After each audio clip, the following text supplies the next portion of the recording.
چاہتے ہیں ہم پریشان رہیں یا خوش رہیں؟ بولو. یہ جو اللہ نے کہا نا کہ ہم تمہیں آزمائشوں میں ڈالیں گے لیکن جو لوگ صبر کریں گے اور کہیں گے ہم اللہ کے غلام ہیں، تو یہ اللہ نے ہمیں آیت کیوں بتائی ہے؟ تاکہ ہمارے دل میں غم کو برداشت کرنا آسان ہو جائے، ہم غمگین نہ ہوں. کیونکہ غم تو آئیں گے، یہ ہو نہیں سکتا کہ دنیا میں پریشانیاں نہ آئیں، یہ ناممکن ہے. یہ ہر شخص کو آتی ہیں. آپ سمجھتے ہو بڑے لوگوں کو نہیں آتی؟ بڑے لوگوں کی پریشانیاں بڑے لیول کی ہوتی ہیں، بہت اونچے لیول کی ہوتی ہیں.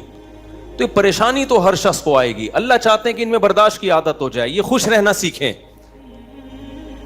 تو اسی وجہ سے دنیا میں سب سے بڑا انعام کیا ہے؟ خوشی ہے یا نہیں ہے؟ پیسہ انسان کیوں حاصل کرتا ہے؟ خوش رہنے کے لیے. صحت کیوں چاہتا ہے؟ خوش رہنے کے لیے. تو اللہ نے قرآن میں فرمایا کہ الا بذکر اللہ تطمئن القلوب، اللہ کے ذکر سے دلوں کو سکون ملتا ہے.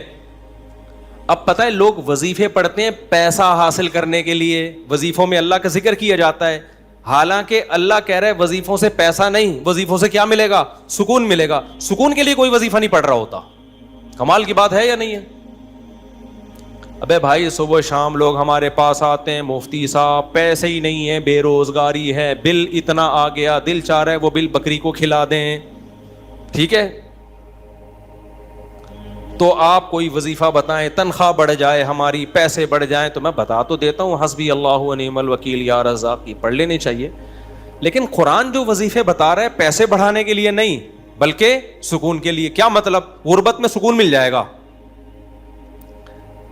آپ کو پیسے مل کے بھی سکون نہ ملے، اس سے بہتر وہ غریب نہیں ہے جو پیسے نہ مل کے اس کو سکون مل رہا ہو. وہ زیادہ اچھا نہیں ہے کیا؟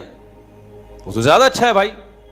اس لیے اللہ فوکس دولت کو نہیں کر رہے، کس کو کر رہے ہیں فوکس؟ سکون کو فوکس کر رہے ہیں اللہ تعالیٰ. میں نے ایسے غریب دیکھے ہیں، ایسا دل ہنس رہا ہوتا ہے، مسکرا رہا ہوتا ہے مستیوں میں. اکثر میں ایک واقعہ بتاتا ہوں نا، ہمارے گھر میں مزدور آتے تھے، والد صاحب حیات تھے، انہوں نے اللہ ان کی مغفرت فرمائے، انہوں نے فرش بنوانا تھا.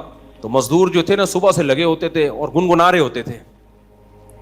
مزدوروں کے گانے بھی آپ کو پتہ ہے پرانے زمانے کے ہوتے ہیں، گنگنا رہے ہوتے تھے اور وہ لگے ہوئے ہوتے تھے نا. شام کے وقت جب وہ پلستر کر رہے تھے فرش میں، تو میں تھا، میری عمر ہوگی 20-22 سال.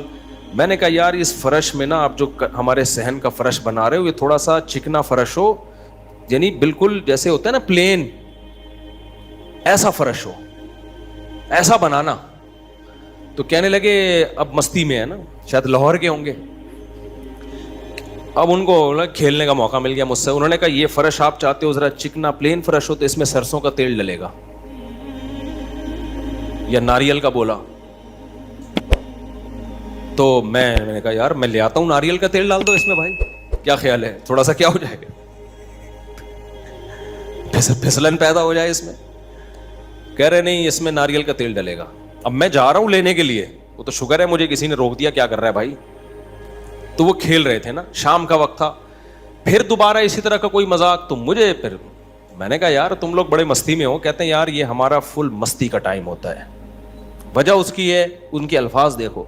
کہہ رہے ہم صبح سے تھکے ہوئے ہیں، مغرب کی اذان ہونے والی ہے، فرش کمپلیٹ کریں گے، گھر جائیں گے، تھکے ہوئے ہیں نا ٹھیک ٹھاک، دہاڑی ملے گی، گھر جائیں گے، نہائیں گے، دھوئیں گے، منجی پہ بیٹھیں گے، بیوی بچے ہمارا انتظار کر رہے ہیں، شدید بھوک میں کھائیں گے کھانا، اس کے بعد لمبے ہو کے سو جائیں گے. کل کا نہیں، دہاڑی آج کی ہے، کل کی نہیں ہے. ان کو صرف اسی میں خوشی ہے، کام ملا ہوا ہے یار، کام ملا ہوا ہے. سمجھ رہے ہو کہ نہیں سمجھ رہے؟ ان کو خوشی اس بات کی ہے کہ ہمیں کیا ملا ہوا ہے، ٹھیک میں کام ملا ہوا ہے، مزدوری مل گئی، یہ بہت بڑی خوشی ہے ان کے لیے. اور انہی دنوں میں کروڑ پتی لوگوں کو ڈپریشن میں دیکھ رہا تھا. تو خوشی کا تعلق، حکیم اختر صاحب رحمہ اللہ تعالیٰ ایک جملہ بڑا اچھا فرمایا کرتے تھے کہ بادشاہ اٹیک ہمیشہ بادشاہ پہ کرتا ہے، بادشاہ کبھی بھی بھنگیوں کو اور نیچے طبقے کو اپنا ہدف نہیں بناتا. کبھی آپ نے کسی ملک کے بادشاہ کا خلاف کسی بادشاہ کا بیان کسی جمعدار کے خلاف نہیں سنا ہوگا کہ جی سعودی عرب کا بادشاہ کہے کہ پاکستان میں وہ جو فلاں جگہ جو چپڑاسی ہے مجھے بالکل پسند نہیں ہے. وہ کبھی سنا آپ نے؟ بادشاہوں کا ہدف کیا ہوتا ہے؟ وہ ہو سکتا ہے امریکہ کے صدر کے خلاف بیان دے دے، وہ بڑے کسی اور کے خلاف بیان دے دے، اٹیک بھی کریں گے اب کبھی نہیں آپ نے سنا ہوگا بادشاہ نے بیچارے کسی رکشے چلانے والے کو بم سے اڑوا دیا بھائی اللہ یہ کہ وہ ایجنٹ ہو کسی کا, پھر وہ رکشے والا ہے نہیں, وہ ہے کوئی اور, وہ کوئی بڑی چیز ہے, وہ روپ دھارا ہوا ہے اس نے. ورنہ اوریجنل کوئی ٹماٹر والا ہو تو کبھی آپ نے دیکھا کہ کسی ملک کی فوج اس ٹماٹر والے پہ اٹیک کر رہی ہے؟ ایسا نہیں ہوتا. حکیم اختر صاحب رحمہ اللہ تعالیٰ فرمایا کرتے تھے کہ بادشاہ ہمیشہ قبضہ کس پہ کرتے ہیں؟ بادشاہوں پہ. فرمایا کہ دل جو ہے یہ پورے جسم کا بادشاہ ہے. دل کیا ہے؟ اللہ کو جب کوئی ناراض کرتا ہے, اللہ کا جب کوئی ذکر نہیں کرتا, تو اللہ تعالیٰ اس سے پیسہ نہیں چھینتے, نہ اس سے گھر چھینتے ہیں, نہ اس سے اس کی جو ہے نا خواہشات چھینتے ہیں. اللہ ڈائریکٹ اٹیک کس پہ کرتے ہیں؟ دل پہ. دل اپنے قبضے میں لے کے پریشانی ڈال دیتے ہیں اس کے اندر. اللہ دل, حدیث میں آتا ہے کہ جو دل ہے نا بین اصبعی الرحمن, اللہ کی 2 انگلیوں کے درمیان میں ہے یہ دل, ایسا کنٹرول ہے اللہ کو. تو اللہ کیا کرتے ہیں؟ دل کو لے کے اس میں کیا ڈال دی؟ بے سکونی بھر دی اس میں. چل بھائی سب کچھ ہے, خوشیوں کے سارے اسباب, 1000 گز کا بنگلہ, واش روم ایسا, غریب آدمی جائے بولا یار ایسا تو میرا بیڈ روم نہیں ہے جیسا ان کا واش روم ہے. ہر کمرے میں اے سی لگا ہوا ہے, بل کی کوئی ٹینشن نہیں, اتنا پیسہ, روڈیں صاف, سڑکیں صاف, کوئی ٹینشن نہیں. اور آج کل کے جو سیکولر لبرل لوگ ہیں ان کو تو وہ والی ٹینشن ہے ہی نہیں جو ایک مولانا ٹائپ کے لوگوں کو ہوتی ہیں. سمجھ گئے ہوگے آپ بھائی؟ وہ جو ٹینشن جو جس کو ساری دنیا ٹینشن سمجھتی ہے, یعنی شادی کو, بیوی کو, تو وہ والی ٹینشن سے تو یہ کیا ہوتے ہیں؟ بالکل آزاد ہے ہی. گرل فرینڈ والا سیٹ اپ چل رہے ہیں ان لوگوں کو, اتنا کچھ, کوئی ٹینشن بظاہر نہیں ہے. اللہ کہتے ہیں کوئی بات نہیں, تو نے مجھے ناراض کیا نا, تو ان تمام تر وسائل کے باوجود تجھے ناکام کروں گا میں. کیونکہ اگر وسائل چھین لیتا نا اللہ تعالیٰ, پھر تو بھائی ہر ایک کو ٹینشن ہو جاتی ہے. اللہ کہتا ہے ان ساری خوشیوں میں ان خوشیوں پہ اٹیک نہیں کروں گا. میں بادشاہ ہوں, بادشاہ حملہ کس پہ کرتے ہیں؟ بادشاہوں پہ. تیرے دل کو اپنے قبضے میں لے کے اس میں سے سکون نکال کے اس کی جگہ کیا ڈال دوں گا؟ بے سکونی. جتنا گناہوں میں لذت حاصل کرنے کے لیے آگے بڑھے گا نا, اچھا پھر ایسا شخص کیا کرتا ہے جب بے سکون ہوتا ہے؟ تو پھر وہ سکون کے لیے شراب کباب کی طرف جاتا ہے, لڑکیوں کی طرف جائے گا, زنا کی طرف جائے گا, دوستیوں کی طرف جائے گا, فحش موویز کی طرف جائے گا. اللہ کہتے ہیں کہ اب جتنا ان چیزوں میں جائے گا نا, وقتی خوشی ملے گی, وقتی راحت, لیکن بے سکونی کے جال میں پھنستا چلا جائے گا. شاعر نے کہا نا, جتنا تڑپو گے جال کے اندر, جال گھسے گا کھال کے اندر. پرندہ جال میں جب پھنس جائے تو ایک طریقہ تو ہو سکتا ہے آزاد ہونے کا کہ ہلے نہیں, اور جب مالک آئے جال کو ہٹائے تو اس وقت آنکھ بچا کے نکل جائے, شاید 1% چانس ہو. لیکن اگر وہ ہلنا شروع کر دے تو جال لپٹتا چلا جائے گا کہ نہیں چلا جائے گا؟ دیکھو مچھلی جب کانٹے پہ منہ مارتی ہے, اس کے پاس اس وقت آپشن ہوتا ہے کہ ہل نہیں, بڑے آرام سے کسی طریقے سے واپس, شاید 1% چانس ہو, لیکن ہلے گی تو اوپر بیٹھا ہوا آدمی سمجھ جاتا ہے کہ شکار اس میں پھنس گیا ہے. ہلنے سے پتہ چلتا ہے, زور لگانے سے, پھر وہ کھینچتا ہے. تو جتنا پیچھے زور لگائے گی کانٹا اتنا زیادہ اندر گھسے گا. تو نافرمان کیا کرتا ہے؟ وہ سکون کے لیے فحش فلموں کا سہارا لیتا ہے, وہ لڑکیوں کا سہارا لیتا ہے, وہ نشے کا سہارا لیتا ہے, شراب کباب کا سہارا لیتا ہے. اللہ کہتے ہیں میں نے تجھے کہا تھا کہ تو شریعت پہ نہیں چلے گا, مجھے یاد نہیں کرے گا, بے سکونی میں جائے گا. تو کمبخت اس بے سکونی کے علاج میں اور زیادہ بے سکونی کے اسباب اختیار کر رہا ہے. اللہ دوبارہ اس کا دل ہاتھ میں لے کے جتنا پہلے بے سکونی ڈالی تھی نا, وہ بے سکونی اور زیادہ ڈال دیتے ہیں اس میں. سمجھتے ہو کہ نہیں سمجھتے ہو؟ تو میں یہ عرض کر رہا تھا, اللہ میاں نے کیا فرمایا, الا بذکر اللہ تطمئن القلوب. اللہ کو یاد کرو گے تو دلوں کو سکون ملے گا. اس سے پتہ چلتا ہے کہ اللہ چاہتے ہیں کہ ہمارے دلوں میں سکون آئے, تبھی اللہ نے اپنی اطاعت پہ کیا رکھ دیا؟ سکون. اب ذکر جس پہ سکون ملتا ہے نا, اس ذکر کی 2 قسمیں ہیں. کتنی قسمیں بھائی؟ 2. کچھ کام نہ کرنا یہ بھی ذکر ہے. ذکر کہتے ہیں یاد رکھنے کو, اور کچھ کام کرنا یہ بھی کیا ہے؟ ذکر. ذکر یاد, عربی میں ذکر کا مطلب کیا ہے؟ یاد. کہتے ہیں تذکرہ کیا ہے اس نے, یہ تذکرہ ذکر سے ہی نکلا ہے. کہتے ہیں نا فلاں آدمی آپ کا تذکرہ کر رہا تھا, آپ کا ذکر خیر کر رہا تھا, اس کا مطلب غیبت کر رہا تھا. آج کل مطلب یہی ہوتا ہے اس کا, کوئی کہنا آپ کو یاد کر رہا تھا, اس کا مطلب برائیاں ہی کر رہا ہوگا. اچھائی آج کل مارکیٹ میں اچھائی بیان کرنے والے شارٹ ہیں مارکیٹ میں.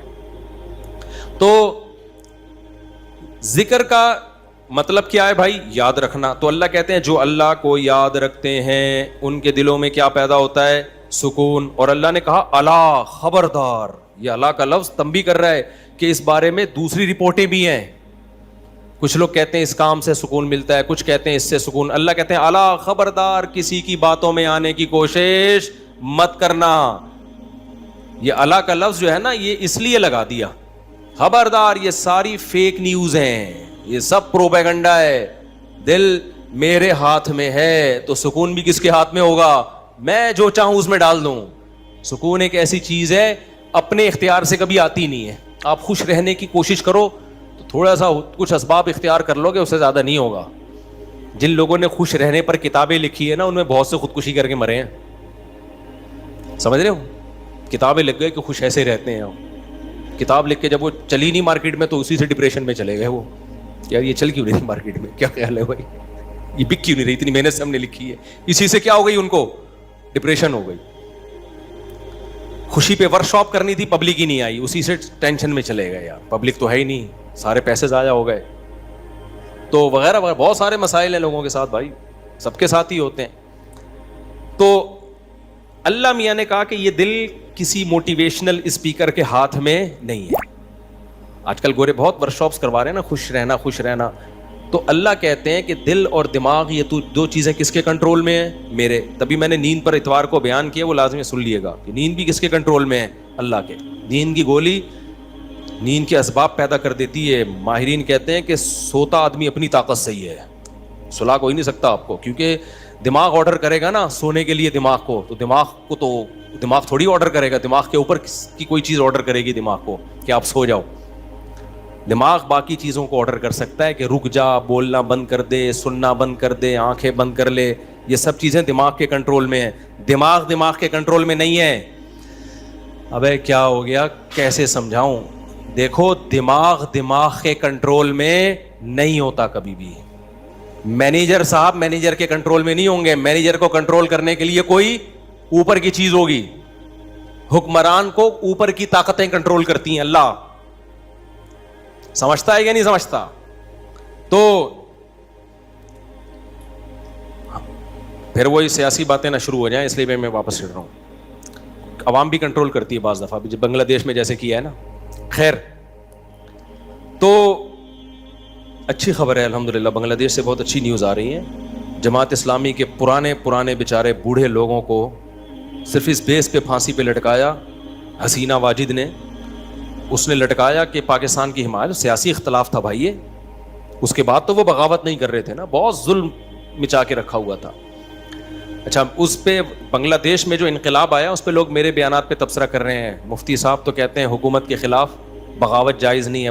بھائی ہم مسلح بغاوت کے قائل نہیں ہیں. مسلح تلوار لے کے عوام نے وہاں مسلح بغاوت نہیں کی ہے, مسلح بغاوت نہیں کی ہے عوام نے. پوری عوام جمع ہو گئی تھی. آپ کے ہاں تو عوام ہے, ابھی کیا میں بولوں, کراچی کی تو ماشاءاللہ عوام کو اللہ ہدایت دے, یہ اس ظلم کے خلاف نہیں دھرنا کر سکتے جو براہ راست ان کے اوپر ہو رہا ہے, جو قتل ہو رہا ہے نا کراچی کی گلیوں میں. گٹر وٹر پہ تو بیان ہم نے چھوڑ دیے, ابھی تو قتل و غارت پر بات کرو. جس طرح سے کراچی میں ڈاکوؤں کا راج ہے, بات پہ 5-5 ہزار کی خاطر بندہ قتل ہو رہا ہے. کراچی کی عوام اس پہ احتجاج نہیں کر رہی. حسینہ واجد جیسی انقلاب کہاں سے لائے گی بھائی؟ اس لیے ہم کیا کریں, ہم مسلح اس کی بات کرتے ہیں, کیونکہ اگر مسلح بغاوت ہوگی پھر تو خون خرابہ ہوگا, بہت بربادی ہوگی, پھر کٹیں گے لوگ, مریں گے, نتیجہ پھر غیر جو طاقتیں ہیں وہ قبضہ کر لیں گی. اس کے ہم قائل نہیں ہیں. باقی عوام کا عوامی احتجاج وہ اس کا رائٹ ہے, اس کا حق ہے.